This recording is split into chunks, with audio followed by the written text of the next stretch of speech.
Hello everyone, welcome to Chanakya academy Patna 69th BPSC PT crash course session. I hope आप लोगों की जो तैयारी है 69th बीपीएससी पीटी जो आने वाला है उसके लिए काफ़ी अच्छी हो रही होगी। और इसी सीरीज में हम आपके लिए अभ्युदय सीरीज लॉन्च किए थे, जिसमें मैं हिस्ट्री के टॉपिक्स को कवर कर रहा हूँ।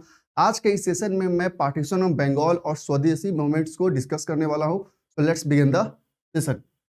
सबसे पहले अगर हम बात करें कि आखिर यह स्वदेशी मूवमेंट के पीछे का मेजर कॉजेज क्या थे, तो अगर हम बात करें तो बहुत सारे मेजर कॉजेज थे एट दैट टाइम।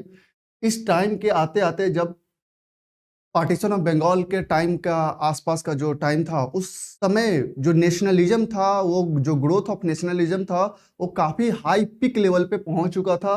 तो जो नेशनलिज्म था वो सराउंडिंग्स एरियाज में भी इमर्ज हो रहे थे, और बंगाल जो था उसका एक मेजर सेंटर था, रिवॉल्यूशनरी कह सकते हैं मूवमेंट्स का बंगाल एक मेजर सेंटर था, जहां से जो नेशनलिज्म का जो ग्रोथ है वो काफ़ी तेजी से हो रहा था, रिकग्नाइजिंग ब्रिटिश इंटेंट्स। और अब सभी लोग जो थे वो अवेयर हो चुके थे कि आखिर ब्रिटिश का मेन इंटेंशन क्या है।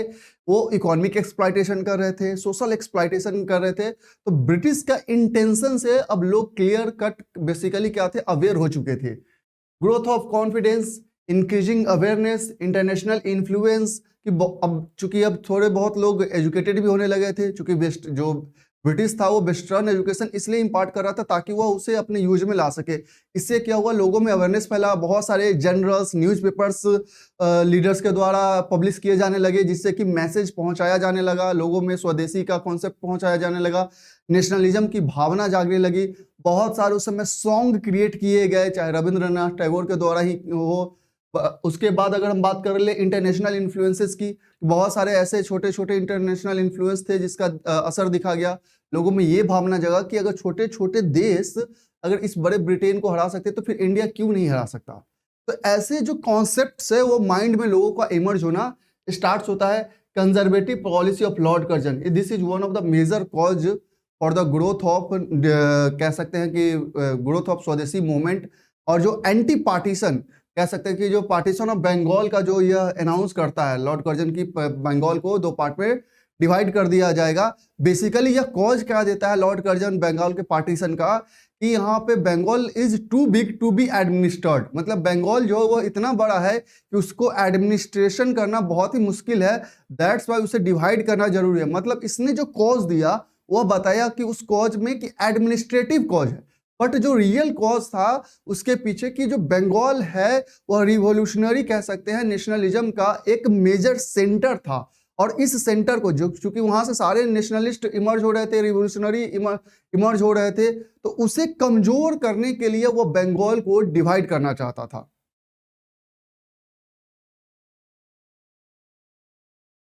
अब बात करते हैं, जैसे कि जस्ट मैंने आपको डिस्कशन किया कि जो स्वदेशी मूवमेंट का जो रूट है वह एंटी पार्टीशन मूवमेंट में ही है। कि जैसे ही लॉर्ड कर्जन यह अनाउंस करता है कि बंगाल को का पार्टीशन किया जाएगा बिकॉज ऑफ एडमिनिस्ट्रेटिव कॉज, जो कि उसका कहना था कि यह एडमिनिस्ट्रेटिव पर्पस के लिए ही किया जा रहा है, बट मेन इंटेंशन था कि रिवोल्यूशनरी जो नेशनलिज्म वहां पे ग्रोथ कर रहा है उसे कमजोर करना। The anti partition campaign was launched by moderates. और यह जो फर्स्ट टाइम जब यह लॉन्च किया गया है मॉडरेट्स, जो कांग्रेस में जो एक सेक्शन था जिसे मॉडरेट्स कहा जा रहा था, तो यह एंटी पार्टीशन जो कैंपेन है वह मॉडरेट्स के द्वारा लॉन्च किया गया to exert pressure on the government to prevent unjust partition of Bengal from being implemented. और यह इसलिए एंटी पार्टीशन कैंपेन लॉन्च किया गया ताकि गवर्नमेंट पे प्रेशर बनाया जा सके और यह जो अनजस्ट पार्टीशन किया जा रहा है बंगाल का उसे रोका जा सके। Ideas were spread through newspapers, जैसे जस्ट हमने डिस्कशन किया, किताबदी है, संजीवनी है, बंगाली है, ये सारे न्यूज़पेपर से लोगों में अब मैसेज इम्पार्ट किया जाना स्टार्ट किया गया। और इससे नेशनलिज्म और कह सकते हैं कि कॉन्सेप्ट ऑफ फ्रेटर्निटी, ब्रदरहुड की भावना जागी कि यह जो है कि हम एक ही नेशन के हैं, और ये जानबूझ के यह पार्टीशन किया जा रहा है ताकि हमारा जो कॉन्सेप्ट ऑफ नेशनलिज्म का जो ग्रोथ हो रहा है इस सेंटर से, बंगाल का जो एक मेजर सेंटर है, उसे पार्टीशन करके उसे कमजोर करने का एक बेसिकली एक कॉन्स्पिरेसी है। स्वदेशी मूवमेंट प्रोक्लेमेशन की अगर हम बात करते हैं, in August 1905 at Calcutta town hall a massive meeting was held and formal proclamation of Swadeshi movement was made. और इसी तरीके से अगस्त 1905 में कलकत्ता के टाउन हॉल में यह प्रोक्लेमेशन डिक्लेयर किया जाता है और लॉन्च किया जाता है स्वदेशी मूवमेंट का। The message was propagated to boycott goods such as Manchester's cloth and Liverpool salt. इसका सिंपल सा मैसेज ये रहता है कि जितने भी फॉरेन क्लॉथ्स है या फॉरेन गुड्स है उसे बॉयकॉट किया जाए और स्वदेशी जो आपके जो देश में बन रहे हैं उन चीजों को ऑप्ट किया जाए। मतलब फॉरेन जो भी गुड्स है उसे डिस्ट्रॉय करके स्वदेशी को अपनाने की बात की जाने लगी इस मोमेंट्स में।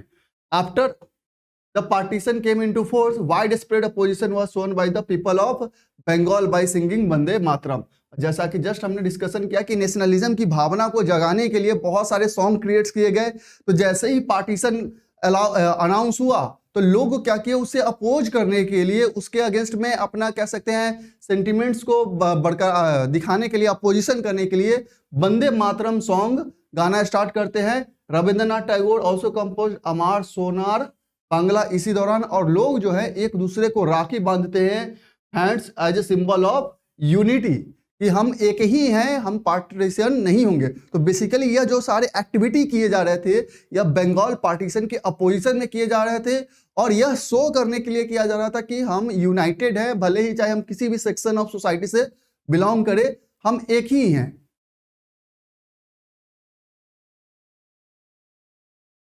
ऑल्दो अब चूंकि यह जो पार्टीशन का मोमेंट था मेनली कॉन्फाइंड था आपके बंगाल के ही जोन में, it's spread to different parts of India. हालांकि कुछ अदर पार्ट्स ऑफ इंडिया में भी इसका मेजर कह सकते हैं कि देखा गया था इसका इम्पैक्ट। जैसे पुणे और बॉम्बे में बात करें तो बाल गंगाधर तिलक इसको लीड कर रहे थे। पंजाब में लाला लाजपत राय और अजीत सिंह लीड कर रहे थे। दिल्ली में सैयद हैदर रजा लीड कर रहे थे और मद्रास में चिदम्बरम पिल्लई इसको लीड कर रहे थे। तो मेन सेंटर भले ही यह जो हमारा पार्टीशन का था स्वदेशी मूवमेंट का, वो बंगाल का जोन था, बंगाल बिहार उड़ीसा का zone, but other parts of section में भी यह जो कुछ लीडर्स थे इसे लीड कर रहे थे और बंगाल के पार्टीशन के अगेंस्ट में अपोजिशन कर रहे थे और गवर्नमेंट को अपना जो भी कह सकते हैं सेंटिमेंट्स है वो शो कर रहे थे।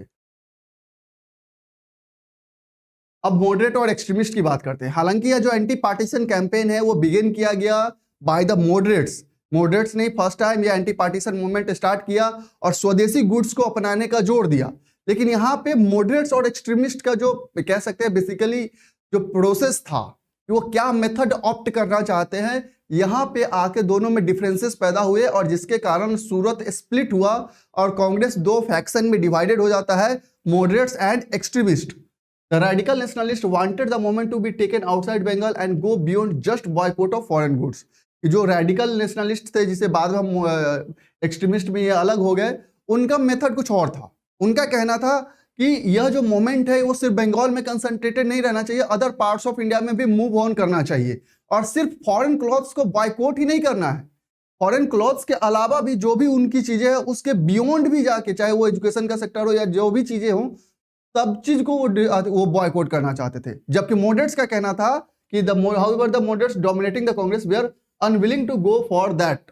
अब मॉडरेट्स का कहना था कि नहीं, हम बस इतना में ही कंसंट्रेटेड रहेंगे और सिर्फ फॉरेन गुड्स को ही बॉयकॉट किया जाएगा। तो ये जो बेसिकली कह सकते हैं कि मेथड में जो इनका डिफरेंसेस था, थॉट्स में जो डिफरेंसेस था, जिसके कारण यह दो पार्ट में डिवाइड हो जाता है, मॉडरेट्स एंड एक्सट्रीमिस्ट।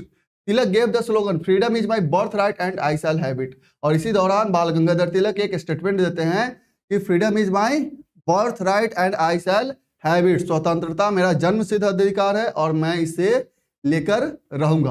अब पार्टिसिपेशन ऑफ पीपल की बात करते हैं तो बहुत बड़े कह सकते हैं वाइड स्प्रेड लेवल पे पीपल का पार्टिसिपेशन होता है, स्पेशली स्टूडेंट्स का।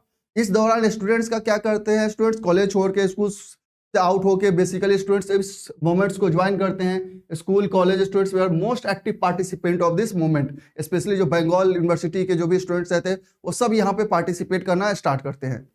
Women traditionally home centred women took active part in the movement. अब वुमेन भी यहाँ पे बहुत ही एक्टिव पार्ट रोल प्ले करते हैं। लेकिन अब गवर्नमेंट यहाँ क्या करती है, जो भी स्कूल या कॉलेज के स्टूडेंट्स पार्टिसिपेट करते हैं उनके प्रिंसिपल्स को गवर्नमेंट सप्रेस करती है कि ऐसा अगर होगा तो आपकी यूनिवर्सिटी बंद की जाएगी, आपकी नौकरी जा सकती है। ऐसे बहुत सारे वो हथकंडे अपनाती है ताकि इस मूवमेंट को सप्रेस किया जा सके। अब हम मुस्लिम के स्टैंड्स की बात करें तो चूंकि जो बंगाल का पार्टीशन किया जाना था तो उनमें कहा गया कि एक सेक्शन जो पार्ट बटेगा वो मुस्लिम्स के लिए किया जाएगा।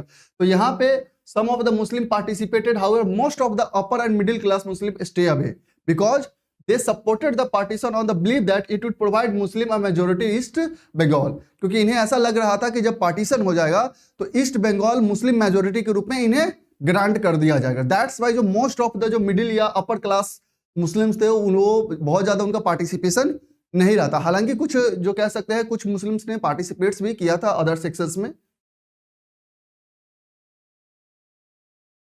अब बात करते हैं इंपैक्ट ऑफ स्वदेशी मूवमेंट, क्योंकि इसका मेन एम क्या था कि फॉरेन गुड्स को बॉयकॉट करना है, सारी चीज़ों को जो भी चीज़ें हैं वो स्वदेशी ऑप्ट होनी चाहिए, इससे कि इंपोर्ट जो था वो डिक्लाइन हो गया।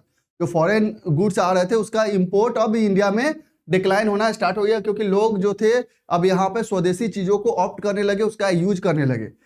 ग्रोथ ऑफ एक्सट्रीमिज्म, जैसा कि जस्ट हमने डिस्कशन किया कि यहाँ पे अब मेथड के कारण कि क्या सिर्फ फॉरेन गुड्स को ही बॉयकॉट किया जाए या उसके बियॉन्ड भी कुछ किया जाए।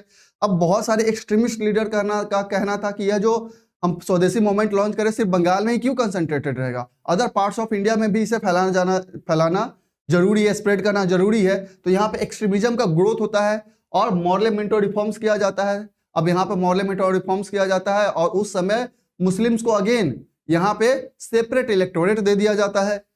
इस्टेब्लिशमेंट ऑफ स्वदेशी इंस्टीट्यूशंस की बहुत सारे स्वदेशी इंस्टीट्यूशन का इस्टेब्लिशमेंट किया जाता है, जैसे शांति निकेतन का इस्टेब्लिशमेंट किया जाता है, ताकि कह सकते हैं कि जो स्वदेशी एजुकेशन है उसे इम्पार्ट लोगों में किया जा सके। वेस्टर्न एजुकेशन को भी बॉयकॉट करने की बात की जाती है।